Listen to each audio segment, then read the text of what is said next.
All right, welcome to Catholic Campus Ministry Live. This is our new version and new way of doing this.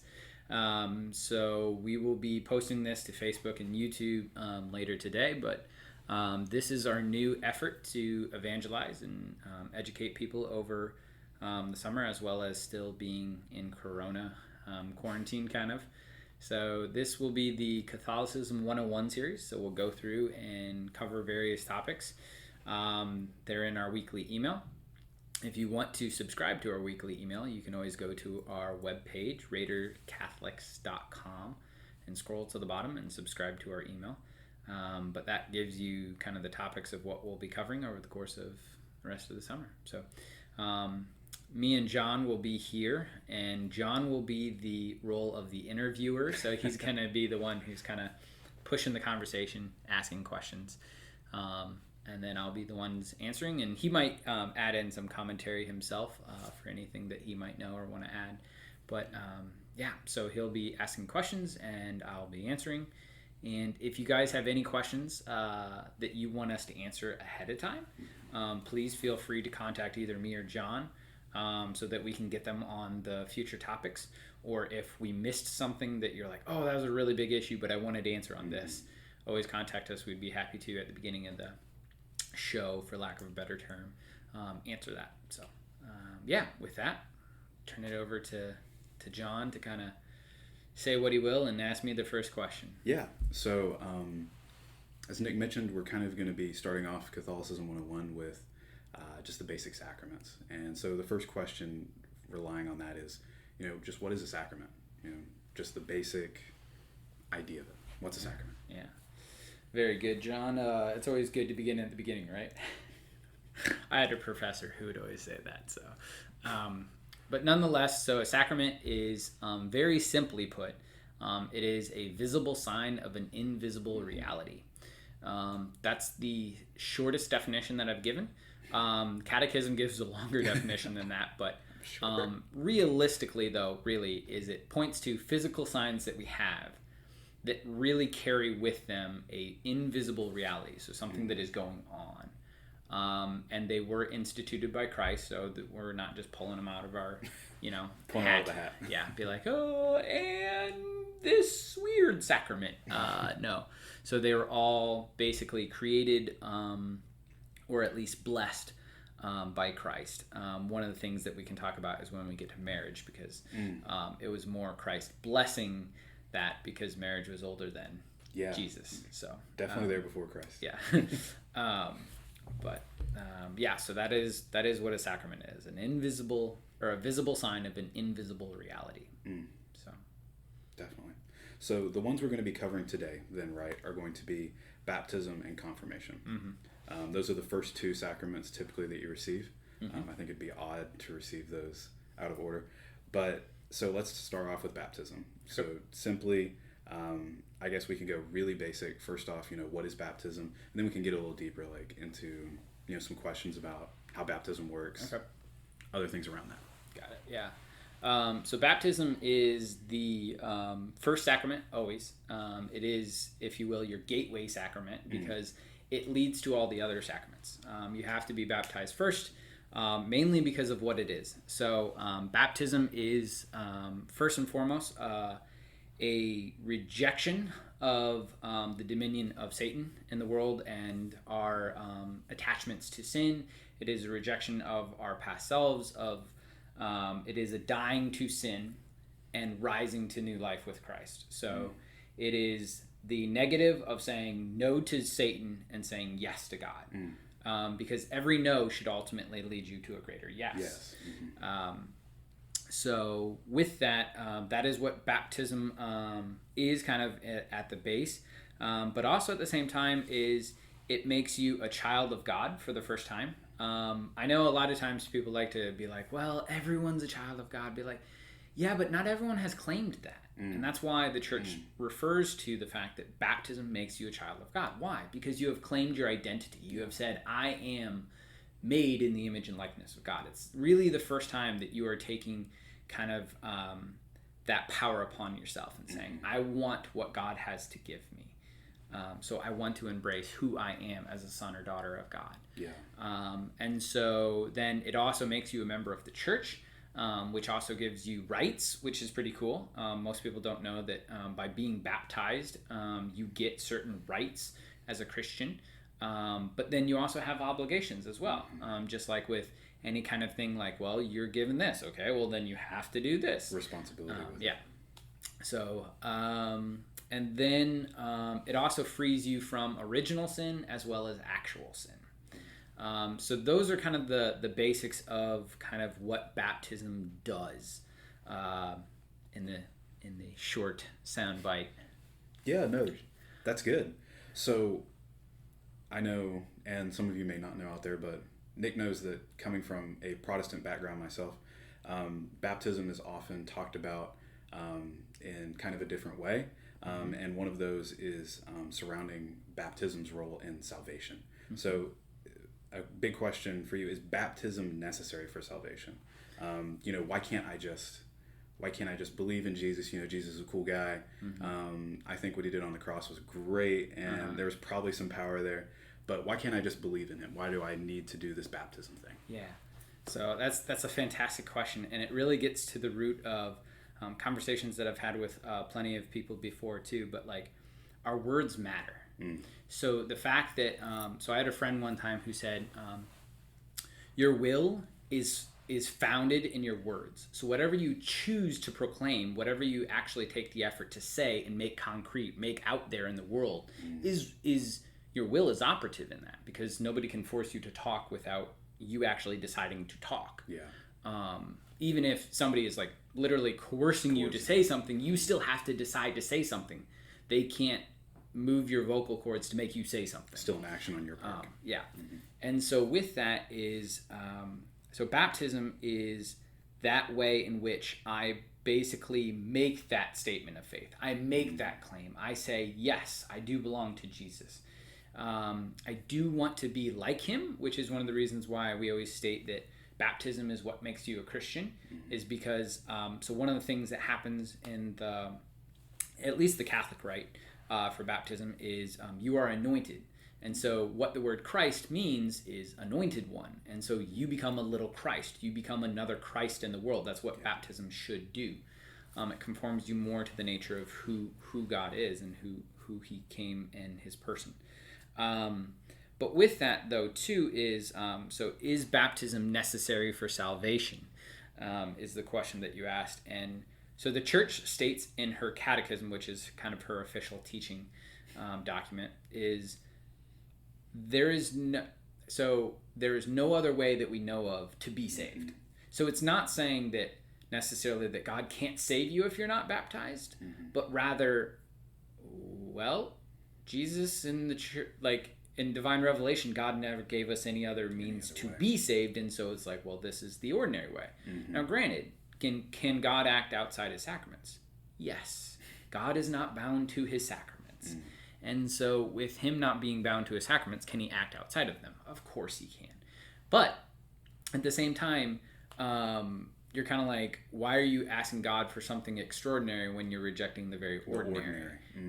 So it's always the question of like, I'm not saying that God can't save you, but like, why do you insist on be like, no, this needs to be a really super special way of you? Like, what?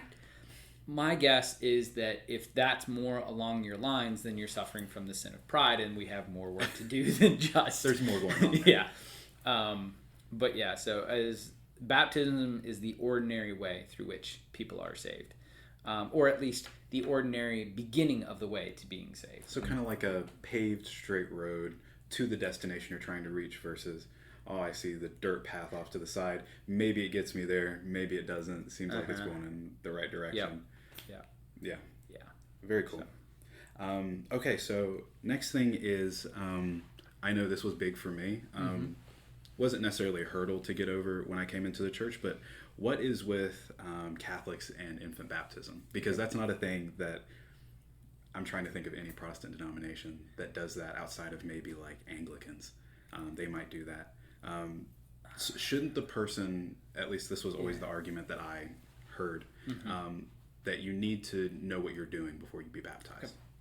Yeah, no, and that's a very valid question and a really good question to wrestle with. And so, in one sense, you can wait and do a believer's baptism, which is what it's called. Of basically, I've always heard it referred to of for those who have to choose it for themselves. It's called a believer's baptism because it's based on the belief of me, the believer. I believe, therefore I get baptized. So Catholics, however, are fine with baptizing infants. So, and I always speak to it from personal experience a little bit, but so there's kind of three aspects that you kind of want to emphasize. So the first is, it was precedented in the early church. There are passages in scriptures in which it says whole households were added. Okay, well, would babies be part of households? Probably, I would imagine so. Most households have babies. I mean, we have a baby that's on the way that's part of our household. So, but yeah, so you would assume then babies would have been baptized and brought into the faith as well. But then, not to mention too, is it also became a little bit different because of the fact that the way that the church shaped over the time is at the start, everyone was a convert. Why? Because everyone was a Jew. Yeah. So everyone had to be converted. Okay, well then it would have made sense that, okay, we wouldn't have done as many baby baptisms because of the fact that primarily your dad or your mom or whoever was the head of the household. Everyone's an adult. Yeah. But then eventually it started to be where families were Christians and generational families were Christians. And so then that kind of brings me to the second point, which is, so it speaks to the sheer gift of God.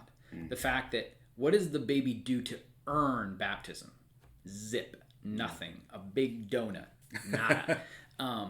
Is with that then, it speaks to kind of, it teaches you what baptism is about. It is God's sheer gift to mankind to give them baptism, to give them a means of salvation. And say, I love you enough that I will give you, and you've done nothing to earn it. And that's the beautiful thing about all the sacraments. There's nothing that I do to earn the sacrament. It's nothing that I say, God, you owe this to me. No, He doesn't. And so what better way to basically continue to show that than to baptize a child who has nothing to offer other than maybe its cuteness to God. And so then that child is, baptized through the sheer graciousness of God. But then the cool thing too is that kind of connects into, and we'll talk about this probably all throughout. But so if you've ever asked somebody to pray for you, that person's prayer can have an effect on you, right? Because otherwise, why are you asking them to pray for you?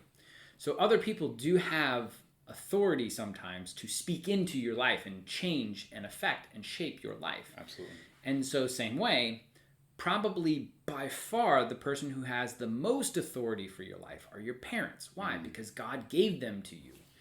And so with that then is the idea of your parents have the ability to speak for you to basically say, well, this is what I want for my child. Just like how they're the ones who get you into a school. They're the ones who are kind of parenting you and shaping you and forming you. Eventually, once you get older, you can kind of decide to do all of what you want. But where I've always posited it, and this is where the kind of the personal aspect comes in, is the church allows infant baptism. Which, what is baptism? It's God's sheer grace onto the child. So if I love my child, why would I not want this for my kid? Yeah. It boggles my mind, the people who are like, well, I'm going to wait until the kid grows up and then decides. It's like, so you're going to withhold something that would actually benefit your child because you want them to choose it. It's like, well, I'm going to let the child decide whether education is a good thing or not. Yeah. No, you're going to send the kid to school. Or, you know what? I'm going to let the kid decide whether or not it's a good idea to touch a hot stove. It's like, no, you're going to prevent him from touching the hot stove to start it. So there's all sorts of different things that parents naturally decide for their children that are really good things, and they want them to have these because they've experienced it in their own life and know how good it is. And so in the same way, parents can decide for their children, hey, I always operate, as long as the church tells me I can baptize my baby, I'm going to baptize my baby, because I want my baby to have everything possible. Like, I want to lay down my life for my child. I want to give them everything that I possibly can. And one of the greatest gifts that I can give them is my faith. And so I will give them baptism when they're able to receive baptism, and the other sacraments when they're able to receive the other sacraments. Absolutely. So it's like a lifelong gift that is sat in front of a parent and saying, this is going to be for your child. But the parent saying, well, I'm not going to give it to him just yet. You know, I'm going to wait and give it to him when they understand what a gift is. Well, no, it can help your child now. This is something that's going to, you know, speak love into their life, be good for them now. Yeah. Very good. So next, again, coming from, you know, a different kind of tradition, for me especially, initially I was Southern Baptist, and they love the full immersion dunking with the baptisms. You know, maybe even go out into the creek and get a little of that sewer water in there with it. So why, for Catholic baptisms, do you often see, you know, the little sprinkling on the head, and why don't you see more full immersion baptisms? Although I have seen for our Eastern Orthodox brothers and sisters, the priest will take the whole baby and dunk it in. But why no full immersion baptisms? Why just the sprinkling? Yeah. Well, so the fun fact that a lot of people don't know is that, like, if you want that, you can do that for coming to the church. Like, if you want the full immersion, if you want to be dunked, the church is like, all right, fine, we'll do that. Your baptism. So there's nothing wrong with it. And, you know, as I've also seen a priest also dunk a whole baby underneath too. So it's like, it can be done. It's just the norm has kind of become, and I think this is the case. So it used to be in the early church that for baptism it had to be living water, which implied that it had to be either rainwater or it had to be from a river. Yeah. Like, those were the only means of, like, living water. Yeah. So with that, then usually it was always done, and this is a cool thing too. Then is most churches were usually built next to a river or a creek or something, some kind of flowing body of water. And so then, but anyways, is as plumbing became more popular and all those different things, and we, you know, have our modern things, is it became less and less of a critical thing for it to be living water. And so then when it became just water, is people weren't as integrated into nature as they are. And so then what we did was a pouring of water over the head. Really, it shouldn't be sprinkled. It should always be poured. And one of the reasons why it should always be poured over the head, particularly, as opposed to any other part of the body, is so if you were going to drown, as graphic as that is, what's the last part that's going to go under? Your head. Your head symbolizes the very top of your body. And so we pour water over your head, symbolizing the water has completely immersed you. And so you have now died to Christ. You have entered into the tomb of water, which then kind of brings into the idea of the symbolism that is explicit that I think a lot of people forget. So in the Old Testament, there's a lot of prefigurements to the sacrament of baptism. Absolutely. The one that I always think is fun that a lot of people miss is the creation. The very opening chapter of Genesis.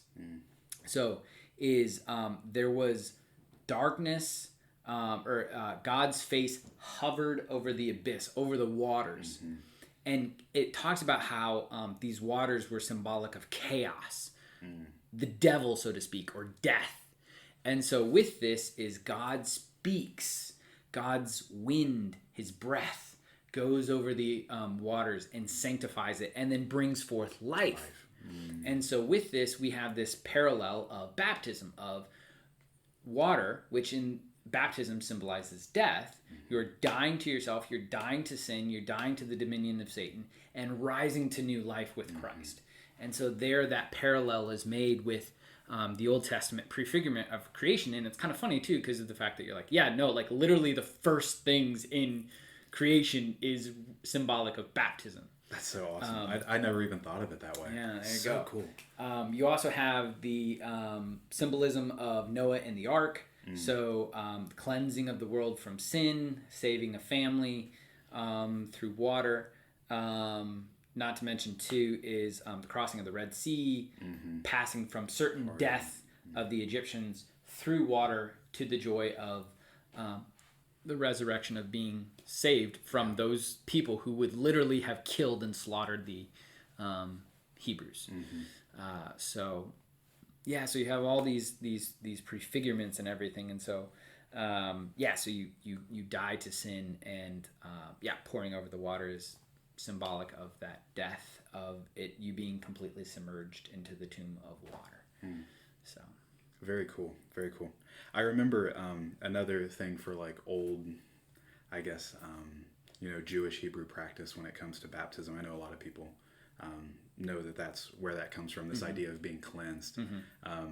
I took a Qumran class here a couple semesters ago, and one of them was I learned that if anyone's familiar with the Dead Sea Scrolls, that's the Qumran community, but one of the old practices that the Jews there did was they would submerge their entire bodies in the water, and it was living water from like the Jordan, and they would submerge their entire bodies. Really cool stuff.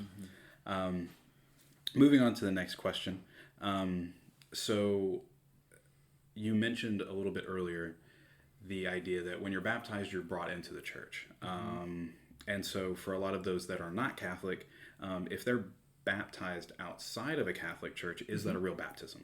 Are they outside of the Catholic Church? And then, we can touch on this as a secondary, but like, what would not be a valid baptism? When is it valid? When isn't it? Got it. Yeah. So most Christian denominations have valid baptisms according to the Catholic Church. So it's very simple for what requires valid baptism in the eyes of the church. It has to be with water, and in the name of the Father, and of the Son, and of the Holy Spirit. So in that Trinitarian formula. Boom. That's what makes it.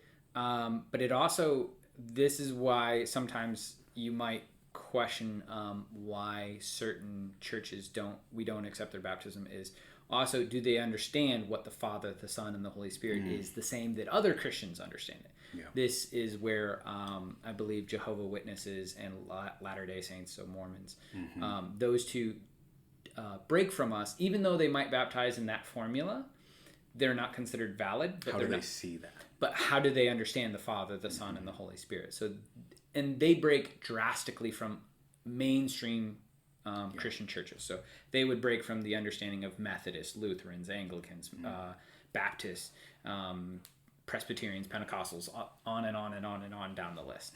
But yeah, so all those kind of mainstream Protestant denominations, Mormons and Jehovah's Witnesses, understand the Trinity a whole lot different than we do. Yeah. I don't even know if they refer to it as the Trinity, but nonetheless so we would hold that their baptisms are valid. So we would actually say that they are our separated brethren. They are our brothers and sisters in Christ. Why? Because they've been baptized. They have been claimed for Christ. So they are connected to us. They are part of the church. Now, granted, though, too, is we would hold that they are still in error in certain teachings and all those different things. But you're speaking for like mainstream Christian denominations, not those that have a different understanding. Correct. Of the Trinity. Correct. Okay. Yeah. So a Methodist, let's say, who gets baptized, they are a Christian. They are a Christian. Fully, we would not challenge that at all. They are validly Christian. They are even part of the Church of Christ. They are. But they are missing out on the fullness of the Church of Christ because they have not yet converted to Catholicism in our understanding. Not to downplay kind of Methodist and Baptist and all those things, but this is our understanding. This is where it comes from. So, but yeah. So with that, that's kind of our break and difference in understanding of baptisms. And I know we have a question about RCIA later, so I'll talk more about conversion and all those things later. But I think that's a good thing to clear up, though, is that, if you're baptized in this way with this understanding of the Trinity, you're a Christian. No ifs, ands, or buts about it. I know both sides of the aisle. I used to be involved in different Christian organizations, and when I started showing interest in Catholicism, it was, they're not Christians. No, you got the baptism. You got, they are Christians. And then on the same side of the aisle, here, once I got into the church, there are some very radical people in our own right that, oh, well, if you're a Protestant, if you're a Protestant, you're not Christian. That's not true at all. Right. You are a brother and sister. There's nothing you can do to separate yourself from that.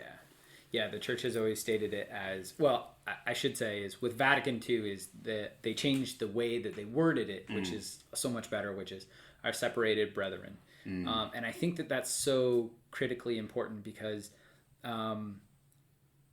it was through no fault of most most people who grew up Methodist never had an opportunity to reject the Catholic Church. So they don't, how can you fault them for saying, well, I'm not Catholic?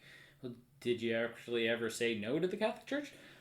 I mean, I didn't say yes, but I was never really offered the option. So, so I always think that it's important to remind ourselves that, they are our separated brethren. Yeah, so. Absolutely. I had that conversation with someone the other day. I was like, you did nothing to separate yourself from us. That's not an action that you own. That's not something that you're doing. Yeah. But yeah. Okay, so, that was... Oh, well, no, I do have one more question for baptism. Okay. So what's with... I know this is something that some Protestant denominations have, but what's with the godparents and then, the whole extra, I guess, stuff associated with baptism? The godparents are up there during the baptism. What's all that about? Yeah. So, in one sense, if we're talking bare bones baptism of what you need to be saved and in case of death and all those different things, literally water in the name of the Father, Son, Holy Spirit. And not to mention too is anyone can baptize in danger of death. Even an atheist could baptize you in danger of death because it's based on your own desire, not the person who, as long as the person who's baptizing you intends to baptize you, you're good. Because in danger of death. And again, this is the ordinary means that God gave us to be saved. So it's kind of well, unless you want to trust in the extraordinary circumstances, let's go ahead and do it the ordinary way. So, so with that is if we don't have danger of death, we're going through life normally, then godparents are there. As well as ideally the rest of the church community. And we could go into all the things that go into the rite of a baptism, which I do want to mention on just one thing for that, but is... So godparents speak to the fact, and this is something that is distinctly different actually from Christians, from mainstream Protestant Christians to Catholics, is so how often do you hear Christians say, have you accepted Jesus Christ as your personal Lord and Savior? Yeah. The personal aspect. Now, granted, I'm not saying that we shouldn't have a personal relationship with Jesus because we absolutely should. Yeah. But God doesn't just call me as an individual. He calls me in a communal nature. Yeah. And so the godparents are really there speaking to that communal nature. You aren't just being baptized just because your parents want to and there's some weird sect off away from everyone else. No, they are part of a community. And so the godparents are there to stand in witness to also help your parents raise you in the faith, but then also too is to also be a witness of the greater community of how everyone's pulling for you, everyone's cheering for you, everyone who wants you to be saved. They want you to live out of your baptismal call, and so they are there to represent and help you live out that call. And so your godparents actually should really be a big part of your life. They should be people who you talk to on a regular basis. Obviously, that's going to be more so later than earlier in life because you're not going to have great faith conversations with a 3-year-old. I know, I've tried. But nonetheless, that is what kind of godparents speak to. And then, so one of the things that your parents and godparents really trying to help you to do and kind of talking about this communal aspect to baptism, as with all the sacraments actually, but particularly baptism, is you are also anointed in baptism as priest, prophet, and king. This is one of the things that I think a lot of people forget is by virtue of your baptism, you are priest, prophet, and king. So not priest as in ministerial priesthood. We'll talk later about that when we get to holy orders. But yeah, so what is a priest? What is a prophet? What is a king? So a king is royalty. So the first fact is that you are now part of a royal nation. Family. Like you are a prince, so to speak. Why? Because you're king. Because your dad is the king. Like, to claim that identity, to remind yourself that you are royalty. But a king is also supposed to lead. So that's what you're supposed to do as a Christian. You should be leaders in your community. And leading can look different in different circumstances. So a prophet is somebody who speaks on behalf of God. So speak words of truth, speak the good news, spread the gospel, do all these things. So to share that which you have been given, to share the graciousness and the mercy and the love of God. Prophet. And then priest. A lot of times people forget what a priest is. They think, the person who wears things and gives sermons or whatever. The dude with the collar. or even still, even in Protestant churches, is like if you hear a priest or a pastor or something, like that's the person who gives a homily. But that's wrong. Like that's not what a priest is. A priest is, so when Father is telling you really good things, he's actually exercising the role of prophet, not priest. So what he's doing when he's a priest is he's offering something on behalf of others. That's what a priest does. And that's why, well, I'm not going to get into all the ins and outs of priests because then we'll start talking about holy orders and all those things. But a priest is somebody who offers things on behalf of others. So we're called to offer things we're called to sacrifice and suffer for others. We're called to speak good into their life. Which is really cool. So the word benediction is literally what that means. It means good words. Of king. So I think that's really awesome. We've been having a bunch of conversations here at the chapel recently about like prayer and how prayer works. And that last one of priest, knowing how to offer up things for others. Me and you were talking earlier about how, even just like walking by someone and like just thinking to yourself, God be with them. Like, I don't know if you would agree, but in my eyes, you're acting as a priest for them in that moment, like offering them up to God, or if someone asks you to pray for them or something like that, boom, you're exercising your priestly duties and your rights there in that moment. I think that's just awesome. You can so this is one of the cool things that I love to do in our faith is stretch and move and like try to extrapolate things to the fullest extent that they can. And so one of the cool things about a moment of walking, God be with him, or whatever. You're sacrificing. You're offering up your time on their behalf. Yeah. So anytime that you are offering up something, so literally every prayer can be a role in your the common priesthood of all believers. That's awesome. Yeah. That's so cool. Yeah. All right. Well, that's everything I had for baptism. Was there anything else you wanted to cover going through that? No, I think we really kind of hit on all the particular topics that I wanted to hit on for baptism. So, all right. Unless any of our viewers have questions, and they can always ask us later, and then I'll address it next week. Absolutely. Yeah, totally. Send in questions if you have, and then we can answer those. Yep. So we'll move on to confirmation then. And again, going super basic, and then we can go deeper like we did. Just what is confirmation? Why do Catholics need it? And why don't typically you see confirmation in like Protestant denominations? Some do, but it's called different things. Okay. So confirmation is a tricky sacrament to kind of figure out where it all comes from and all those different things in regards to how it relates to other Christian denominations. We could spend time talking about church history, and we'd spend the rest of the day talking about it. But nonetheless, there's also this aspect of so for us, confirmation is explicitly tied into the bishop. So you really can't talk about confirmation without talking about the bishop. So what confirmation is a sealing of the Holy Spirit upon the person. So it grants, one of the things that baptism does is it grants an indelible mark, which is a permanent mark. Confirmation does the same thing. So when God looks at you, he always knows that you have forever been baptized. You have forever been confirmed. You can't change that. You can't undo that, even though I had once heard of an atheistic church that debaptized you. And they actually brought out a blow dryer gun that was called the debaptizer. And you're just like, wow, thanks for basically giving us credence that, like, we really do believe in baptism, that you have to debaptize somebody. But nonetheless, is baptism and confirmation are something that are permanent for you. Mm-hmm. But so there's kind of a threefold nature that I think to confirmation. So it roots you more.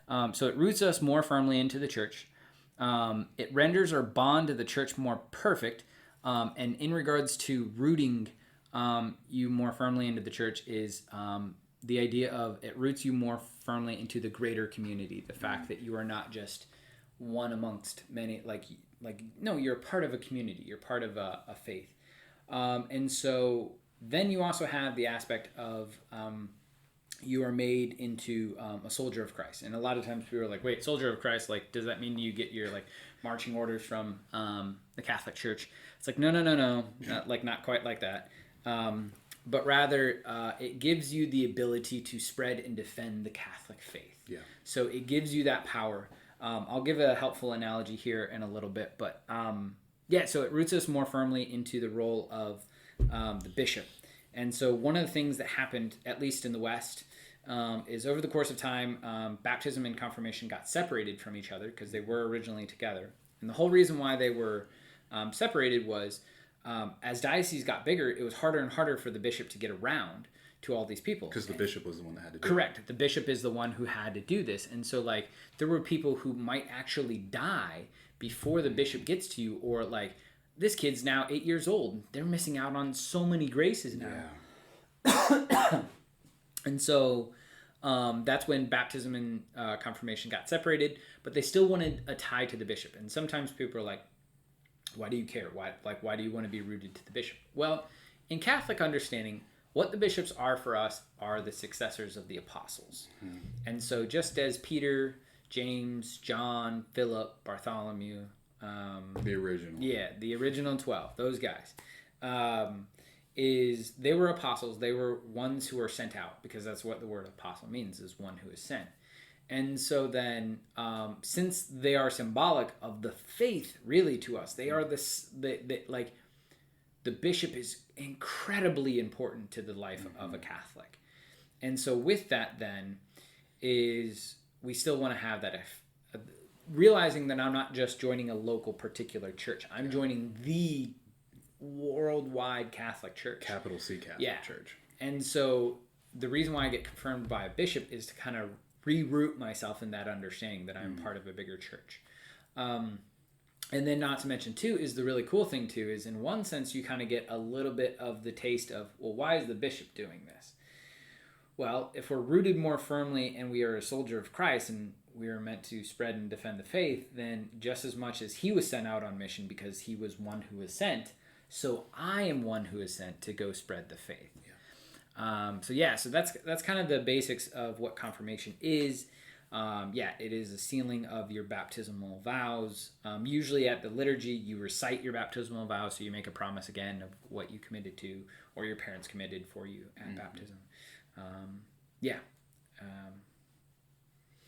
The analogy that I was going to bring up too, just because I think it fits at this point, but is so one of the ways to think about what confirmation does is, so at baptism, because sometimes people are like, well, can I spread and defend the faith as a baptized person? Of course, there's plenty of Protestants who are doing that. Yeah. But honestly, with what we believe about the sacraments and how they give grace and how they're so powerful, is that so baptism gives you a bike with training wheels. Confirmation takes the training wheels off. Yeah. And so just like how can you get pretty much everywhere that you want to get on a bike with training wheels? Yeah, you can. It's just sometimes harder because you have a whole lot more drag and it's a little more awkward. Yeah, and you can't go as fast, and not to mention too is you can't like make the cuts with bikes that you can. Like you can't make that angle, trusting in the nature of the bike to guide you into these paths. So the same way is that confirmation gives you that ability to trust fully in God, in your baptismal call, in your confirmational grace, to be able to make those moves that you need to better serve his church. Yeah. So that's awesome. So confirmation is very much so, I guess the word would be kind of a sending forth and a recitation, an affirming of the baptism. So baptism, you said, is the ordinary way for us to be saved. So is confirmation needed for salvation like baptism is, or is there like a different connection there? What's going on? So just as we were talking about of why they got separated in the first place is baptism is what is necessary for salvation. Confirmation is not. Why? Because of the fact that then you got to wait on the bishop to come around for all those things. Yeah. So no, it is one does not need to be confirmed to necessarily be saved. But just same way of like if you were offered baptism and you rejected it, that's a big deal. You're probably going to go to hell then if you explicitly reject baptism knowing what you're rejecting. Fully knowing what's going on. Yeah. But then same way with confirmation is like not saying necessarily go to hell, but like there would be a grave sin here with the understanding of rejecting confirmation if you knew what it was, but you're rejecting it just simply, well, I don't need it.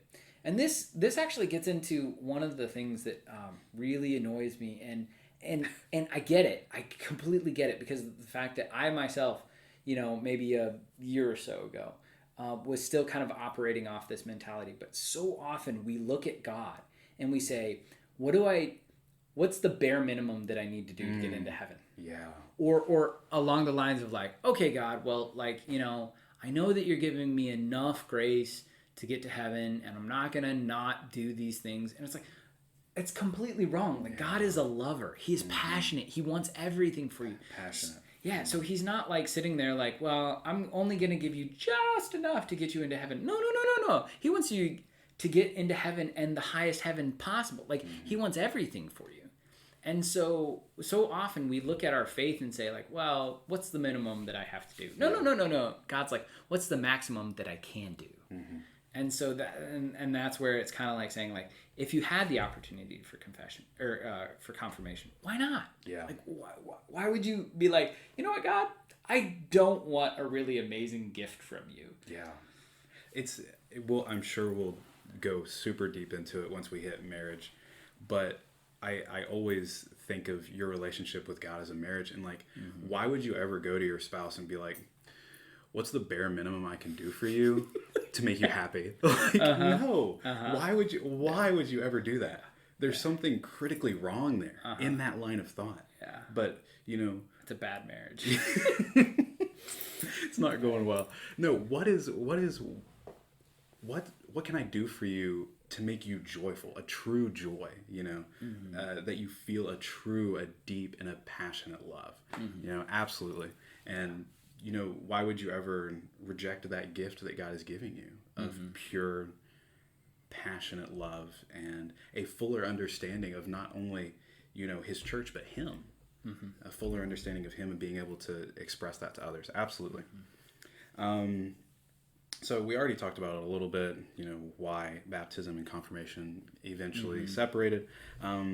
But there is a key part to confirmation that I can't think of a time when this doesn't happen. You would know more, but RCIA. So, what is RCIA and why do you have to go through that to be confirmed? Okay. So, RCIA stands for Rite of Christian Initiation of Adults. So it is particularly the Catholic's way of how you convert into the Catholic Church. Or usually how it's done in a lot of parishes is if you were raised Catholic but didn't receive all the sacraments of initiation, so the sacraments of initiation are baptism, confirmation, and Eucharist. If you haven't received those, then then you can join the RCIA process, even though technically they're already Catholic. And we can explain that a little bit more. nonetheless is so you go through RCIA. RCIA is a process by which you grow in relationship with Christ and His church, and you basically learn what you're going to commit to. Yeah. Because that's part of it. When you're a fully initiated Catholic, you're saying, I'm all in. It's like getting married. And so, like, you wouldn't want to marry somebody that you just met the day before. In Frozen, you're going to marry somebody you just met? Yeah. Anyways, my kids like watching Frozen and Frozen 2, which they reference that conversation that's had by Christoph and Anna. But nonetheless, it would be a really horrible marriage if you just basically jumped in with knowing nothing about the person. And so, same way that you spend time dating, discerning, trying to figure out, like, hey, is this a good match? Would we be a good couple? Do we have what it takes to commit to this series commitment? And that process, you go on dates, you learn about each other, all these different things. That's really what RCIA is, a dating process. It's dating. You're dating the church. You're saying, all right, and the cool thing too about it too is RCIA should bring up those hard topics that you're going to have to just like how in dating, sometimes you get to a topic that you're like, whoa, we really disagree. Yeah. In order to enter a marriage, we're going to have to address this before we get married rather than after we get married. Otherwise, it might end in divorce. So the same way that in like RCIA, there might be things that like as you're learning, you're like, whoa, I didn't know the church taught that. I don't agree with that. And so you got to reconcile that before you come in, not after.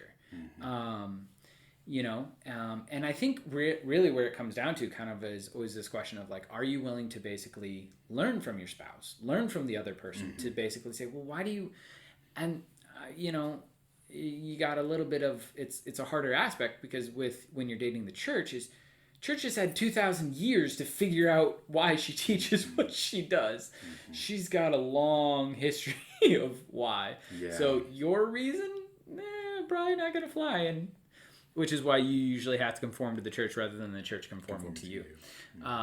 But there is open dialogue in the church of various things. And we'll actually talk about that on our very last session of change in the church, which is always a fun one. And I imagine if this has any modicum of success, we're going to have a crap ton of questions on that one. Yeah, change in the church.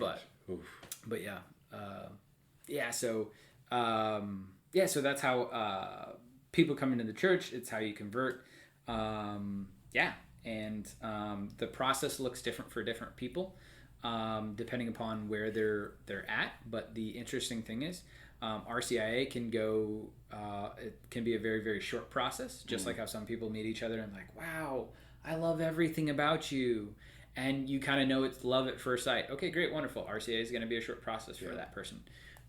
Or it can be a really long process. Be like, no, I have a lot of baggage. I got to deal with it. Just wait. Like, let's deal with this and then get married. Yeah. And so RCIA can last. And there's plenty of people who enter RCIA and then decide, hey, this isn't for me. Which I always think is sad. But people can make their own decisions. Yeah. So. I think it's two things. One, it always frustrates me to learn, once I actually got into the church, to learn of RCIA programs that don't address those hard questions or kind of skirt around them to make it easier for people. And I always just think in the back of my mind, you're hurting that person later on, because they're going to come to a point where someone somewhere is going to tell them the truth about what the church's stance on this particular issue is, and that could totally shake their faith. Whereas if you take the time, as with dating, you take the time, sit down, why do you think this? Why do you believe this is the truth? Here's why it is. Here's the 2,000 years of deep historical, theological understanding we have of why this isn't correct. Once you do that, and once you I think for those who take time, maybe it's a little bit longer of a process. If you're taking time and chewing on that, I think that's more awesome, in some sense, in some way of understanding it than those who are just like ready to go out of the gate, because it means you're like really sitting there and like struggling and chewing on these issues, because it shows that you want what the church offers, but you just have to understand it more. I think there's something gorgeous and beautiful about that, you know, from a spiritual sense. You nailed it. Yeah. Beautiful. Okay. So, moving on. Why do I need to go through the process of confirmation to become Catholic? Why can't I, you know, we kind of referenced it earlier. Why can't, you know, I, like a lot of Protestant churches, just be like, I agree with you about what you say. Yeah, I think Jesus is actually present in the Eucharist and the priests are pretty cool.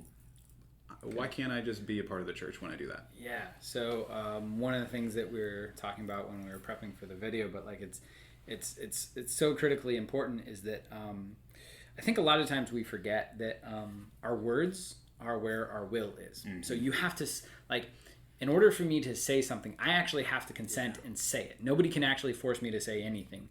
I mean, in one sense, yes, people can coerce me, but like I still have to decide. Like nobody can move my vocal cords for me and make me say There's something. a part of you bending to that. Correct. Yeah. There has to be some assent of my will to this. And so our words carry power, carry weight. They have, and not to mention too, is, you know, we think about it, you know, I've seen this analogy all throughout, you know, social media at times and everything, talking about how much words can hurt or be good. But spoken words are like pushing toothpaste out of a tube of toothpaste. Once it's out, you can't get it back in. The word has gone forth and made reality. It has shaped and formed what is out there. And so much so that our words matter is baptism, confirmation, converting, doing all these things. Like sometimes people are like, well, we just get up and we say these couple words. Be like, no. Did you think about what the words are that you're saying? And so, you know, we've had this conversation with people in RCIA before, is, you know, if you're not ready to get up and say, I believe and profess all that the Catholic Church believes and teaches, then you're not, like, you really shouldn't get up. Because, you know, if you're not ready to say that, if your will is not conforming to that statement, then you shouldn't say those words. And so that's why we would say that you would need RCIA, you'd need baptism or confirmation. So anyone who goes through the RCIA process, if they're converting from a different faith, so they're baptized, like let's say baptized Methodist, and then they're converting. I don't know why I keep jumping to Methodist. I think it's because of the fact that like they're one of the few that are like hardcore mainstream Protestant, but also very similar to us in a lot of ways. Lutheran, Anglicans, I'm like, they're not as mainstream, but they're like really close to us. But anyways, but nonetheless, is anyone who converts over has to make what's called a profession of faith, which is what I just talked about. You'd also have to recite the creed that we say it every single Sunday Mass, so it's not really all that big of a deal. Like most people are like, wait, I have to say like some big long. It's like no, it's something you say it all the time. If you were going to Mass on a regular basis, you were going to be saying it. Yeah. Let's be honest. But nonetheless, is so you say the creed, you make this profession of faith, and then you would get confirmed. And the cool thing too that a lot of people don't know as well, and I think I forget to say it a lot of times, but like as soon as they've made that profession of faith, they're Catholic. Before they even get confirmed, they're technically at that moment in the liturgy, they're Catholic. Why? I didn't know because they've converted. They said, I believe and profess all that. So it kind of is a little bit of like, why can't I just say, you know, I'm part of the church? Well, you can kind of, but we're not going to let you get up and say those things until you're ready to get confirmed, because that would be putting your words into practice. So then, it is this kind of, so then you would get confirmed, and then receive First Eucharist. That'd be the beautiful thing. But then, you know, if you're converting from nothing, like you don't have any faith background, then it would be baptism, confirmation, Eucharist, and the liturgy. There's this idea of like, I have to, and we'll get to it very much when we get to confession, but there is some kind of power with the fact of hearing words said and knowing like, no, I don't have to ask, am I part, am I not a part? Like, no, you are a part of this church. Boom. Definitive. And that's one of the beautiful things too, is that a lot of people don't know but like, once Catholic, always Catholic. There's technically nothing that you can do to make yourself not Catholic. It's that indelible mark. Mm-hmm. There's basically one exception, but we'll probably get to that later in the classes. But yeah. So I'm a huge dork, and I love Christian rap. And one of the lines from a song by Andy Mineo is like, God used words to create the world, so be careful with them, kind of thing. And I don't know. I love that because it does kind of present the power that words hold. You know, there's a reason that for our understanding of how God created where we live now is through his voice. You know, there is actual power, action behind of what we say. And you said, you know, it's kind of, you kind of are just going up and saying, I do agree with what the church says, and so now I am a part of the church.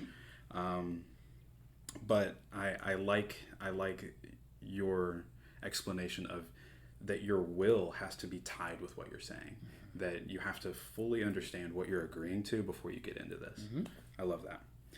Last thing for me, is it possible to be Catholic without being confirmed, and how does that work? We touched on this ever so slightly. So what's going on there? Yeah, so we are allowed to be, or you can be Catholic and not be confirmed. What makes you Catholic? That's a better question to answer, is what makes you Catholic, at least at the start, is if you were baptized Catholic, you're Catholic, period. A lot of people don't know that, which, you know, is kind of a... There's also, you could talk about that in regards to change in the church, because Pope Francis has started to talk about those kind of things of like, if you're a baptized Catholic but then never raised in the faith, are you really Catholic? Kind of like, there's, I mean, not saying that the grace wasn't present, but at the same time, like, the lived, like, could we say that you rejected it at some point? But nonetheless, is we won't get into talking about Pope Francis and all those things, but oh, Papa. But nonetheless is, so you can, if you, like, let's say you're a baptized Catholic, but then you fell away from your faith some point before you got confirmed or before you got First Eucharist, which can and does happen. And so with that is those people usually go through the RCA process to complete their sacraments of initiation. So it is possible to do that, but if you are converting to the faith, though, so like let's say you're baptized Methodist or you're baptized Baptist or whatever, and or let's say you're a non-believer, like you don't have any, you cannot not be baptized, or you cannot not receive confirmation and come to the church. So if you were an adult, which we would hold roughly kind of over the age of 7-ish. The reason why, so if you're over the age of 7 and you're converting to the Catholic Church, you will receive all the sacraments of initiation. Why? Because, so the church holds 7, and it's more of like a placeholder. It's not an exact, like, well, this person is 6 months, or, 6 years and 6 months. They're Everyone's not, it's like, no. But like, roughly the age of 7 is considered the age of reason, which is the age of reason in which we say that typically most people can sin because they can choose something, know that it's wrong, and choose something, know that it's wrong, and it be something serious. So they can choose to commit sin. So if you can choose to commit sin, then you can choose to adhere to Christ. So then if you're going to convert, might as well bring you in with all the sacraments. So if you're converting over the age of 7, you usually just bring in the rest. Sometimes the church will make exceptions for that. If the person was baptized and is converting, they might make an exception to just receive First Communion. And the only reason why is if they're would be joining with a class of people who are getting confirmed. Sometimes the church will make things for like social reasons and kind of things of like development and all those things, because like when you join a Catholic school, well, everyone in your grade is doing it at the same time. It's like, okay, well, I already did it, but so there are exceptions that are made, but for the most part, it's, well, no, you're an adult, you just come in with all the sacraments. So that's how you convert in. But I mean, really, I always forget one of them, but like there are, because I said, what does it take to be Catholic, which is a good question. But is basically to follow the precepts of the church. Mm-hmm. And there's like, I think 4 or 5 precepts of the church. And that's the one where I'm always like, I don't remember all of them. Had to do it for the Knights of Columbus. Yeah, Oh my gosh, that was rough. I don't remember I'm always like, there's always that one. Whenever you memorize kind of any list, there's always that one that you're just like, I know it. As soon as you say it, I'm gonna kick myself. But you're like, my brain won't get there. But yeah, so part of it is to go to reconciliation once a year, to receive communion once a year, fulfill all your Sunday obligations, as well as holy days. Yeah, those are the 3 that I know off the top of my head are requirements to being. Those are the bare minimum of being Catholic. So. And again, talking about bare minimum, do you want to do the bare minimum, or are you, going to fall into this love of the church in a deeper way? Yeah. So. Well, that's all I had for confirmation, cool. And I don't know if there's anything you wanted to cover, anything else you wanted to cover before we sign off here. Yeah, no, it's just a reminder that, we'll be posting these. If you have any questions, either contact me or John. You can either... I don't know if we have comments open on YouTube or not. I can't remember, but if you want to send us a message on Facebook or send us an email or anything like that, please feel free to do so.